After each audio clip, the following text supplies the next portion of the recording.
She was the perfect wife. Loving, gentle, loyal. Or so I thought. But the moment I opened her laptop, I realized something terrifying. Perfection isn't real. It's curated. And sometimes, it's hiding something you're not ready to see. People warned me she was out of my league. Not with malice, more like admiration. I met Lauren at a mutual friend's birthday, and from the first moment, it was like gravity shifted toward her. She wasn't just beautiful. She listened.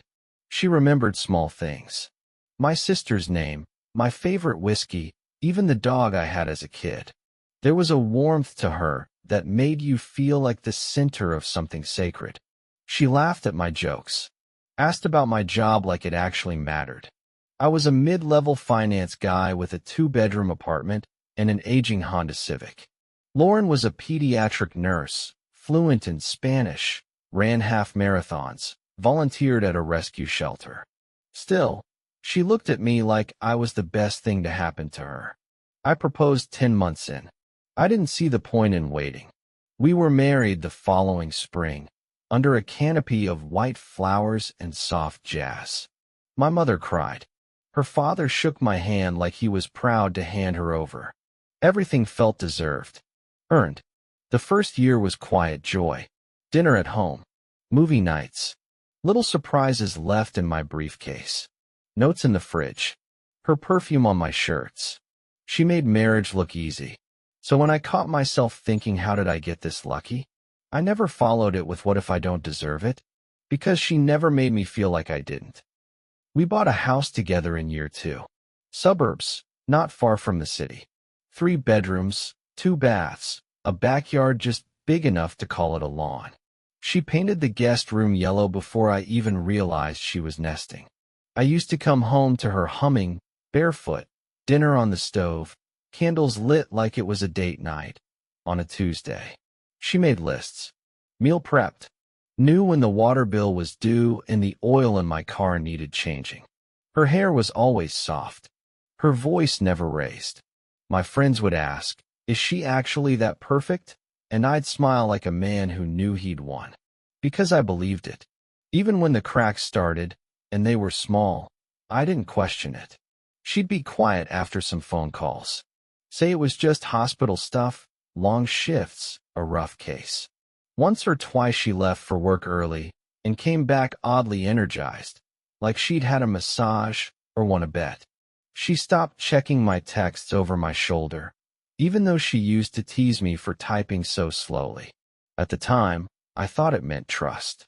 What I didn't realize is that her silence was strategic. We went to therapy after she said she wasn't feeling seen.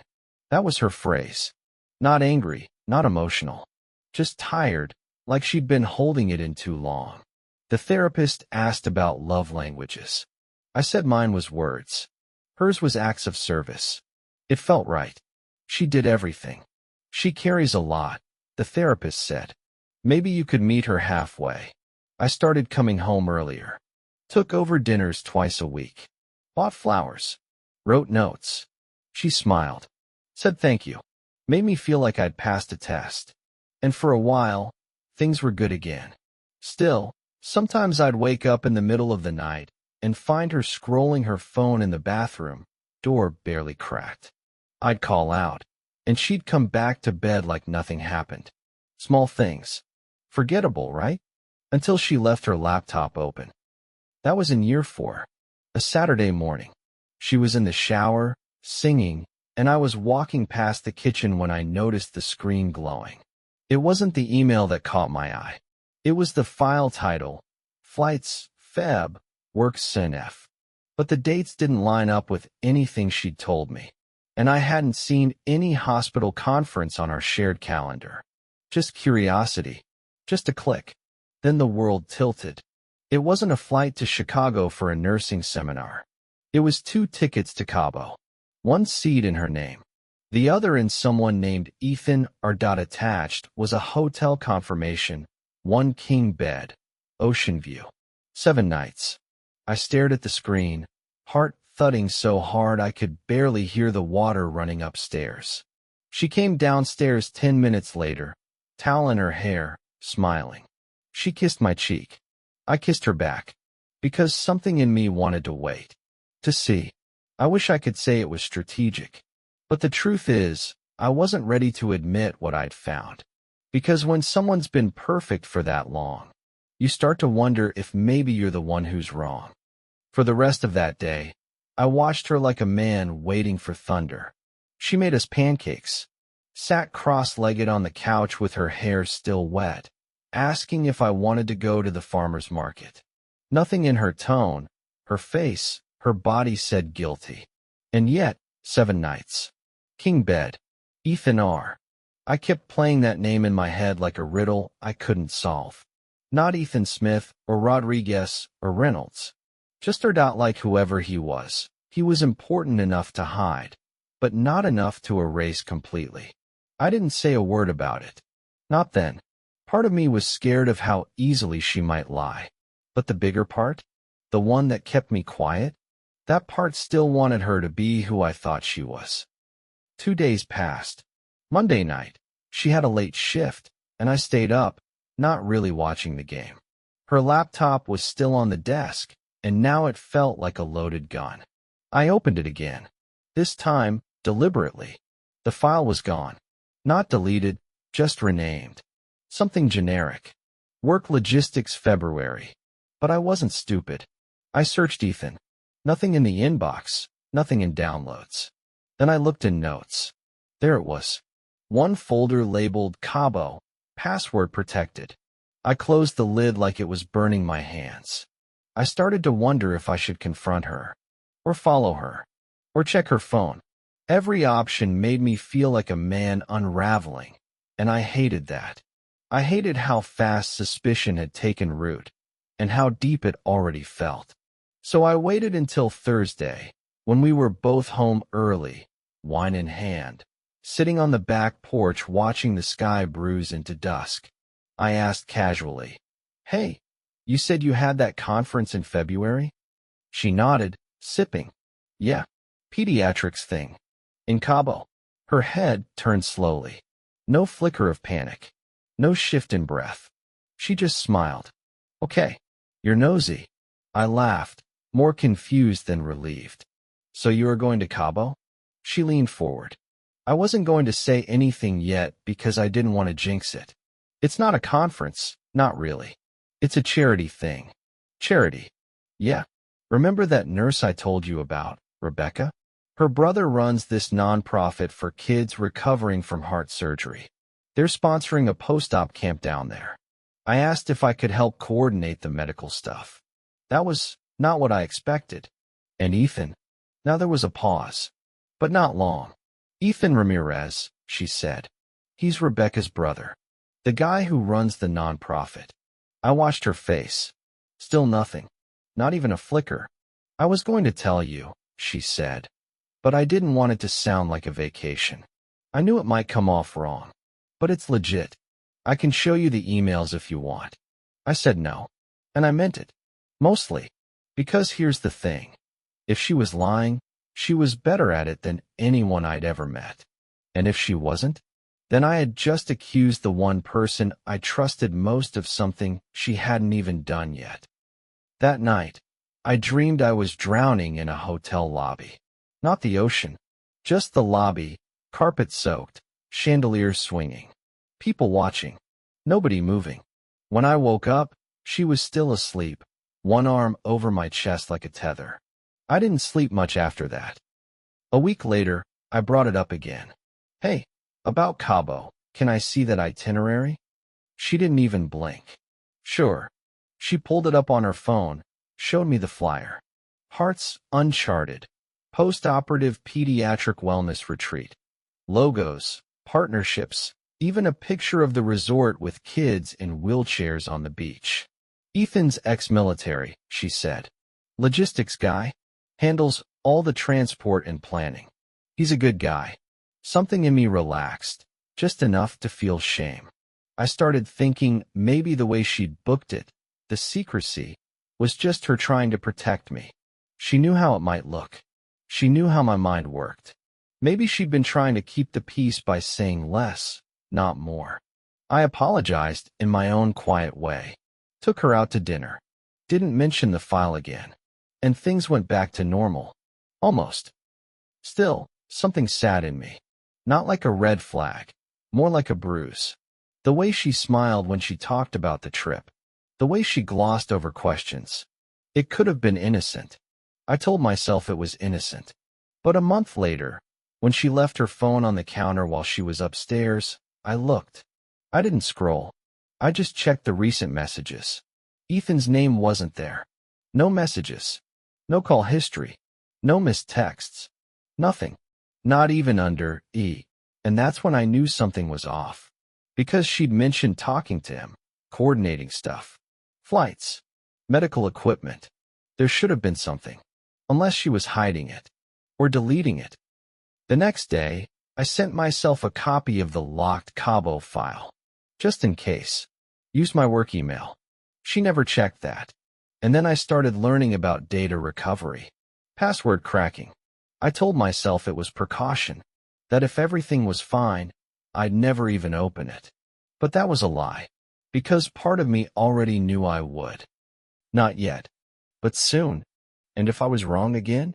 God help me. I didn't know what that would mean. I didn't crack the file right away. That might surprise you.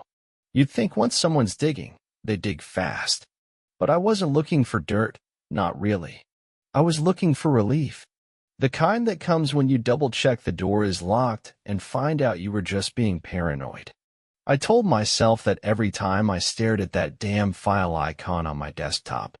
And yet, I started looking at her differently again. Not with suspicion, more like distance. I'd catch myself observing her the way you do a stranger on a train. Memorizing. Analyzing. Lauren never acted different. She still touched my back when she passed behind me in the kitchen. Still asked if I wanted tea before bed. Still smelled like eucalyptus and wore those soft gray shirts that always made her look effortlessly beautiful.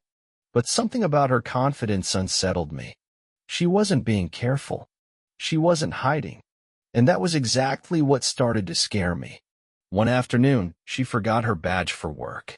Called me in a rush, asked if I could bring it by the hospital. I did, no hesitation. But when I got to the front desk, the nurse looked confused. Lauren? She's not here today. I smiled, trying to sound casual. Oh, maybe I got the days mixed up. She shrugged. Could be. She said she was off until Friday. I drove home in silence. When she walked through the door later that evening, scrubs on, hair pulled back like she'd just clocked out, she kissed my cheek and thanked me for dropping the badge off. Said one of the admin girls had left it on her desk. I said nothing. I let her lie. Because I needed to know what it meant. That night, I finally opened the file. I'd found a simple password crack tool on a tech forum. It took 40 minutes. The password, ironically, was just Mercy17. Mercy, the name of the hospital she worked at. 17, no clue. Inside, there were 4 PDFs. A scanned itinerary, which I already knew. A packing checklist. An equipment inventory for medical supplies. And one labeled Bio. That's the one I clicked. It was a short paragraph, formatted like a professional intro, probably something the nonprofit requested to circulate to donors or board members. Lauren Tate is a certified pediatric RN with over 6 years of experience in post-op recovery care. She holds a degree from UCLA and has worked with several at-risk youth clinics in California and Arizona prior to joining Mercy Hospital. Arizona? She'd never mentioned living there. I checked the resume file next, an older version, clearly something she'd submitted as part of the volunteer process. It included a brief work history. Mercy Hospital, present. Before that, Sierra Care Pediatrics, Phoenix, Arizona. Before that, nothing. Just a 5-year gap. No dates. No roles. No employer. Just an empty space. Like someone hit delete on her past. That night, I brought it up, gently. Asked her if she'd ever been to Arizona. She hesitated, just for a second. Years ago, she said. Briefly. Why? Just curious, I said. You never mentioned it. She smiled. Not much to tell. I had a weird roommate. Place was too hot. Then she changed the subject. Asked if I wanted to go hiking on Saturday, as if the past wasn't worth revisiting. But now it was a splinter in my mind. Not just Arizona. The Gap. The lie about work. The ease with which she made things sound ordinary. I started digging. The first real break came from a forgotten Gmail draft. Yes, I know. That sounds ridiculous. But she'd used the same browser on her old laptop, and the autosave feature had stored a few draft messages not even in her current inbox, buried under a secondary account. Maybe something she didn't even remember was still linked. One of the drafts was a half-written message, never sent. Probably months old. It's been years and I still wake up hearing the damn music. You always said I'd bury it, but I swear I never can. I still remember his face. I remember what he called me. There was no name, no recipient, just those lines. It didn't make sense, not at first, until I searched the rest of that account. It was mostly junk, spam, newsletters. But buried in the promotions tab was an old registration email from a site I didn't recognize. I clicked the link. It was dead, but the domain was familiar. I remembered it from years ago, one of those barely legal modeling networks that got shut down after an expose. It didn't take long after that. Not once I had a name. Not once I found the forum. They say nothing ever really disappears from the internet. I used to think that was just a cliché. But it's true. Because there she was. Different hair. Different name. Same eyes. Same smile I woke up next to every morning. And suddenly, everything in my body felt hollow. I sat there for what must have been hours, just watching the same clip on mute. Not porn. Nothing explicit. Just her in a cheap studio apartment, talking to someone off camera, laughing, playing a part. I read through threads, comments, people reminiscing like they were talking about an old sitcom. Remember Lola from back in the day? I heard she quit when one of the regulars got too obsessed. She used to be my favorite. Girl had that innocent vibe. I closed the tab. Then I closed the laptop. Then I sat in the dark and wondered what I was supposed to do with what I now knew. Because suddenly, it wasn't about Cabo. It wasn't about Ethan. It wasn't even about whether she was cheating. It was about whether I ever really knew who I'd married at all. And if I wanted to. I didn't confront her right away. There's this strange thing that happens when you learn something too big about someone. You don't explode. You don't even speak. You just go still. Like your body knows it isn't safe to move yet. For 3 days, I watched Lauren move through the house like a woman with nothing to hide. She folded laundry while humming, kissed my shoulder while I worked, sent me a picture of the dog with a sticker heart on it. And all I could see was Lola Dot, the name she used in those old videos. The persona she wore like perfume. In those clips, she'd been younger, sure, but not naive. There was a confidence in her eyes, a hunger she never showed around me. It wasn't the kind of thing you fake. It was lived in. It was real. And now I had to ask myself the one question I never imagined I'd have to consider. Had she ever stopped? Or had she just changed lanes? I started digging deeper. Not into forums or videos. I'd seen enough. I started watching her. When she told me she was going to a friend's house after work, I followed her. She didn't go to Rebecca's. She went to a condo downtown, sleek, private, barely lit. I watched from the street as she entered the lobby, heels clicking, coat barely fastened. She was in there for 2 hours. When she came home, she didn't mention it, just kicked off her shoes and said, "Long day. I'm starving." She smelled like jasmine and sweat. I knew what I should have done. I should have asked, confronted, demanded. But instead, I waited. Not out of fear, out of curiosity. Because I was starting to realize this wasn't about Ethan. Or even Cabo. This wasn't one affair. This was a relapse. A few nights later, I woke up alone. The bathroom light was on. I heard her whispering. I crept down the hallway. The door was half open. She was on the floor, robe falling off one shoulder, phone in hand. Her voice was soft, low, the way she used to sound when she wanted something from me. I couldn't make out the words, just the tone, that same warmth, playful but controlled. I stepped back into bed before she noticed. She climbed in 10 minutes later, skin cool against mine. Whispered, "Can't sleep either?" I said nothing. She rested her head on my chest. I waited for the guilt to bleed through her silence. But it never came. I checked her laptop again the next morning. The Cabo folder was gone, but the password was still saved. So I searched recent activity. Found a folder inside her system files, buried deep, encrypted and backed up. I copied it to a flash drive. At work, I opened it. There were photos. Not pornographic, exactly, but intimate. Dozens of selfies. Not for me. For someone else. She was wearing things she'd never worn around me. Lingerie that looked expensive. Masks. Leather. Latex. In one, she wore nothing but a collar. I closed the file and leaned back in my chair, trying not to throw up. This wasn't cheating. This was compulsion. That night, she came home flushed and chatty. Said she'd gotten lunch with a girl from work, gone for a walk, tried a new pastry place. I nodded, chewing my food like drywall. Then she leaned in and said, "We should do something wild." I looked up. "What?" "Just us," she said. "Something uninhibited. Maybe a weekend away? Or even just here. I feel like we've been a little too safe lately." I swallowed. Safe? She laughed. "You know? Predictable. Tame." I stared at her. She was asking for more. Pushing the boundaries. Not because she wanted me, but because she wanted the feeling. She missed the edge.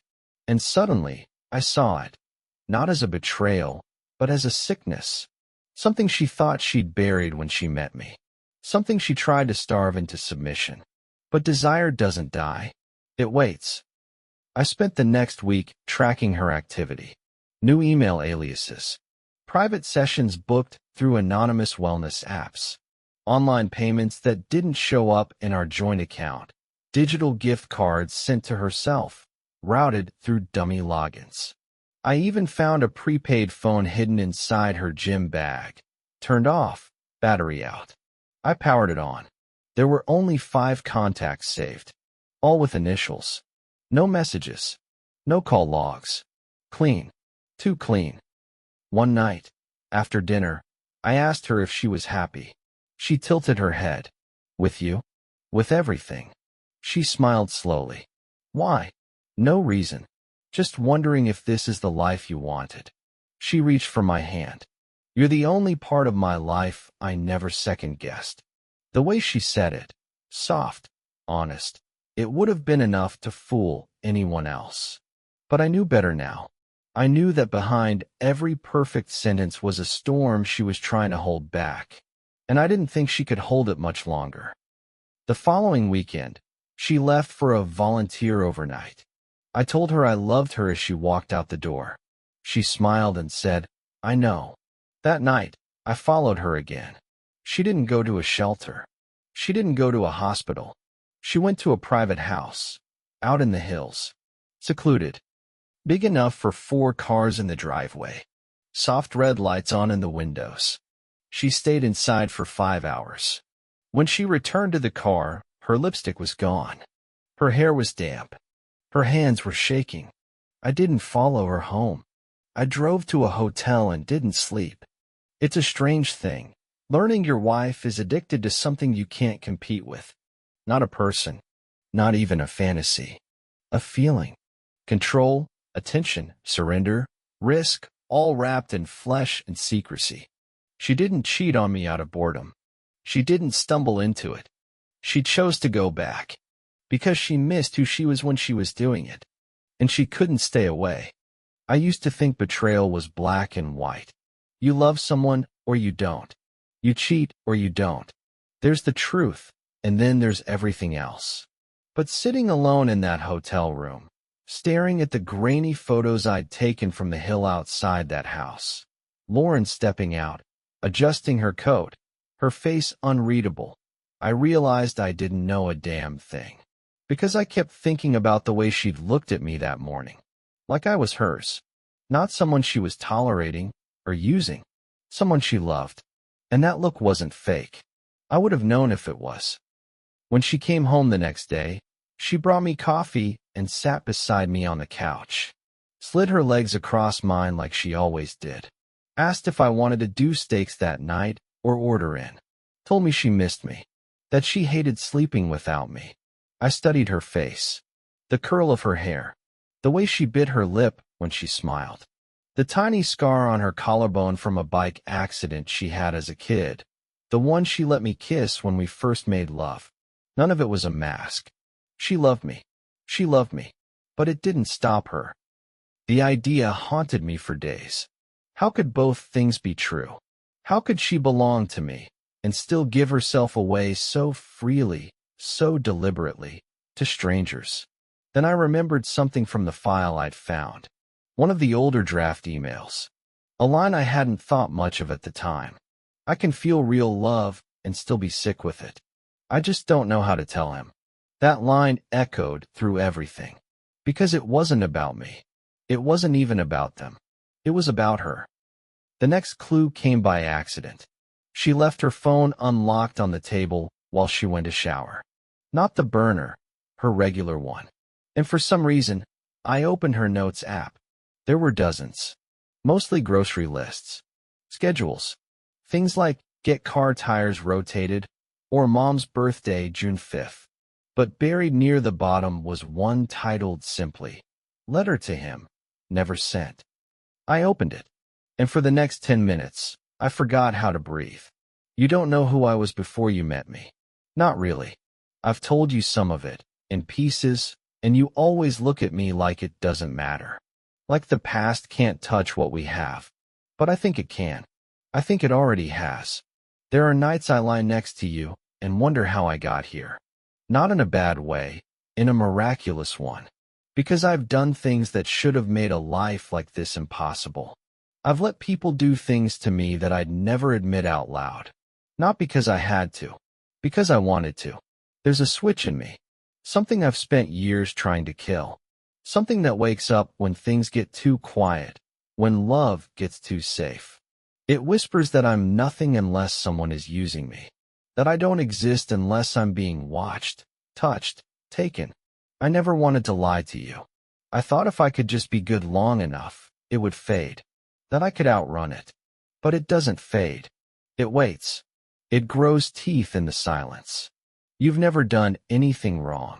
You're everything I ever wanted. But I'm broken in ways you can't fix. And I'm so scared you'll look at me one day and see what I really am. And I don't know if you'll still want me then. I didn't cry. I wanted to. But there was something deeper than grief settling in my chest. Something that tasted like guilt. Because I'd spent so long looking at her like a puzzle to solve, a trap to catch, that I forgot she was still a person.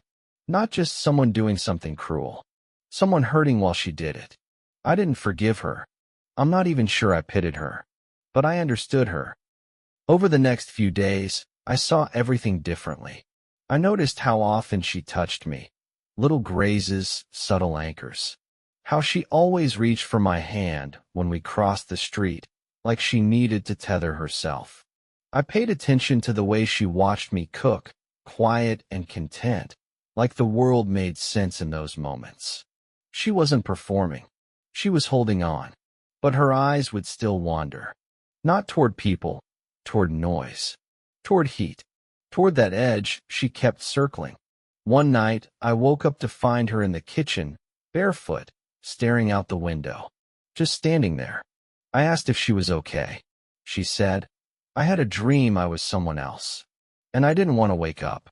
Then she came back to bed and wrapped herself around me like she thought I could anchor her back to shore. And for the first time, I realized she wasn't cheating instead of loving me. She was cheating while loving me. Because her body didn't always belong to her. And sometimes, it didn't belong to me either.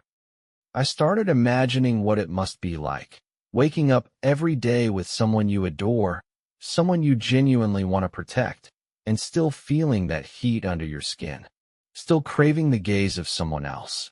The anonymity, the danger, the loss of self, that was the scariest part. It wasn't about wanting more. It was about wanting nothing, to disappear into sensation, to give up the self that loved and hurt and hoped, even for an hour, to become only skin. The last night before she left for Cabo, we made love. She initiated it. Slow, intentional, tender in a way that felt almost ceremonial. After, she rested her head on my chest and whispered, "I wish I could live in this." I didn't ask what she meant, because I already knew. She meant this moment. This version of her, whole, quiet, loved. Not the one she'd become when the plane touched down. Not the one I'd have to face when she returned.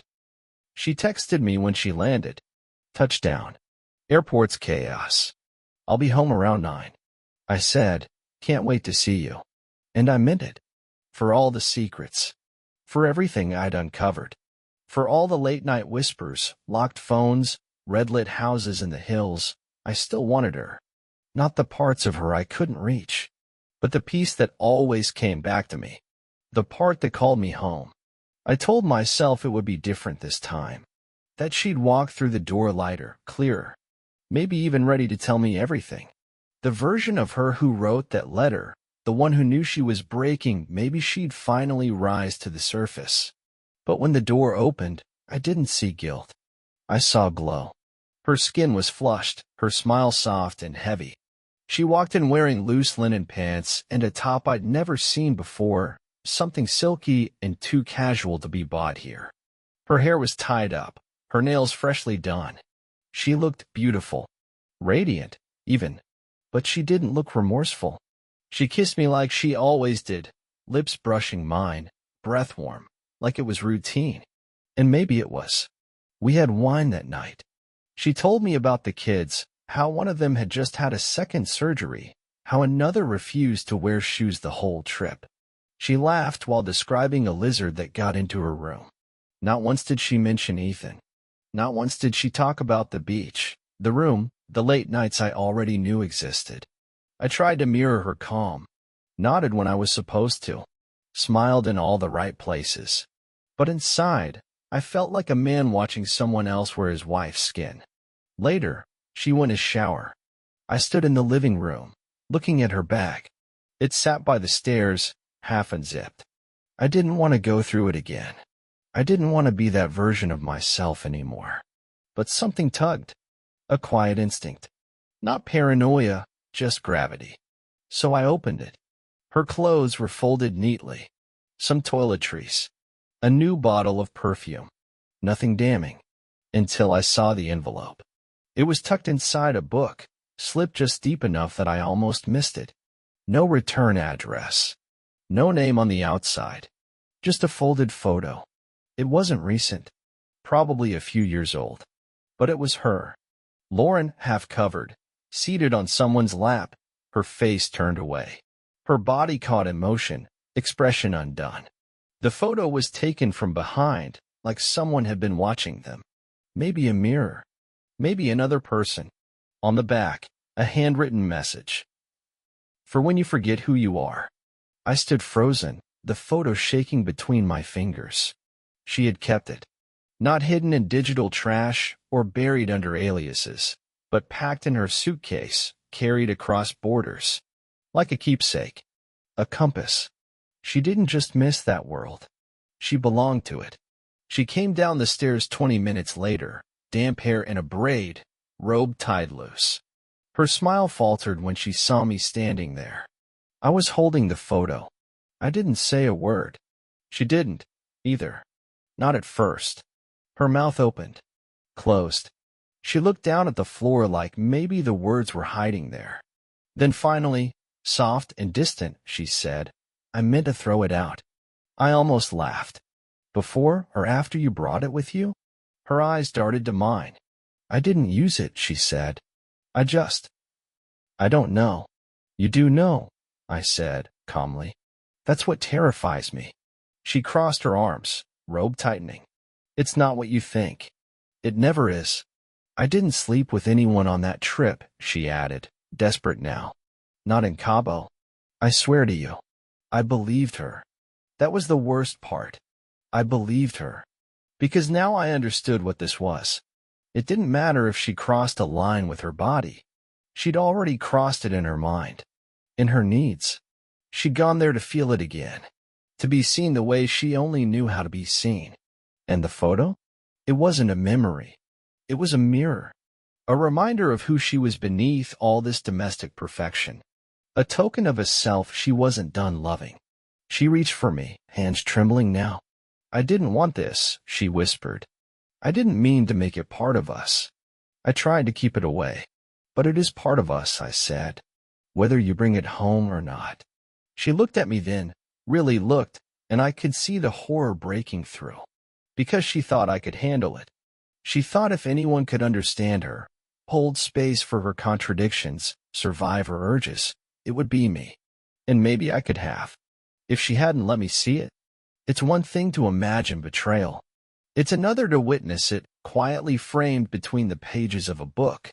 Something about that photo, so personal, so deliberate, cut through me in a way no text message or whispered phone call ever could. It made her real again. Not the broken, apologetic woman in therapy. Not the teary-eyed nurse with a tortured past. Just Lauren. A woman who could love me with her whole heart and still carry someone else's version of her in her bag like a rosary. She cried that night. Sat on the floor in the hallway, back against the wall, arms around her knees like a child. She said she wanted to disappear. That she didn't know what was wrong with her. That I was the only thing that ever made her want to be good. And God help me, I believed that too. But my hands didn't reach for her. My voice didn't break. Because something else was rising in me now. Not rage. Not grief. Dignity. The kind that doesn't scream or throw things. The kind that stands there quietly and decides. I'm done begging to matter more than a ghost. I'm done trying to outlove an appetite. We didn't talk much the next day. Lauren moved through the house like a ghost, quiet, careful, floating from room to room like her footsteps might shatter the floor beneath her. I noticed she avoided mirrors. She always used to check her hair, her makeup, even just in passing reflections. Now, she wouldn't meet her own eyes. I think she was afraid of who she might see. I'd spent the night on the couch. Not because I was angry. I wasn't yelling. I wasn't punishing her. I just couldn't lie next to her knowing what I knew, that I wasn't the gravity in her world. I was just the safe place she landed between storms. And I deserved more than that. We both did. She made breakfast the way she always did. Eggs, avocado toast, a little fruit in a glass bowl. Like feeding me might reset something between us. I didn't touch the plate. I want to talk, I said. She nodded without looking at me. I took a breath, and I said what I'd been rehearsing in my head since sunrise. I love you. You know that. I've loved you every day since the moment we met. Even when I didn't understand you. Even when you scared me. Her lip trembled. But this version of us, I continued, the one where you live in two worlds, where you're my wife by day and someone else by night, I can't keep living in it. She opened her mouth, but I stopped her. Let me finish. She nodded. I'm not here to punish you.